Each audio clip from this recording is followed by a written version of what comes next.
Right. ఇక budget 26 నుంచి ఉంటున్న నేపథ్యం చూస్తున్నాం. ఇక పరిశోధక రచయిత వర్దెల్లి వెంకటేశ్వర రాసిన కొండమల్లు నవలను మాజీ సీఎం కేసీఆర్కు అందించారు. సిద్దిపేట జిల్లా ఎర్రవల్లిలోని నివాస గృహంలో కేసీఆర్ను కలిసి నవల ప్రత్యేకతను వివరించారు.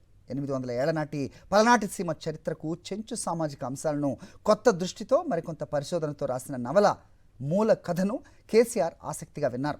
నల్గొండ, నాగర్ కర్నూలు జిల్లాల నుంచి మొదలై ఆంధ్ర, రాయలసీమ వరకు విస్తరించిన నల్లమల్ల చెంచుల జీవన సంస్కృతి, ప్రస్తుతం వారి అవసరాలను కేసీఆర్ ఆసక్తిగా అడిగి తెలుసుకున్నారు. ఈ కార్యక్రమంలో నమస్తే తెలంగాణ ఎడిటర్ తిగుళ్ల కృష్ణమూర్తి తదితరులు పాల్గొన్నారు. రైట్. ఇక బడ్జెట్ 26 నుంచి ఉంటున్న నేపథ్యం చూస్తున్నాం. ఇక పరిశోధక రచయిత వర్దెల్లి వెంకటేశ్వర రాసిన కొండమల్లు నవలను మాజీ సీఎం కేసీఆర్కు అందించారు.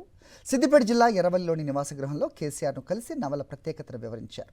800 ఏళ్ల నాటి పలనాటి సీమ చరిత్రకు చెంచు సామాజిక అంశాలను కొత్త దృష్టితో మరికొంత పరిశోధనతో రాసిన నవల మూల కథను కేసీఆర్ ఆసక్తిగా విన్నారు.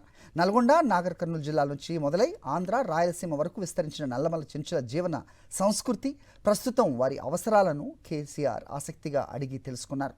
ఈ కార్యక్రమంలో నమస్తే తెలంగాణ ఎడిటర్ తిగుళ్ల కృష్ణమూర్తి తదితరులు పాల్గొన్నారు.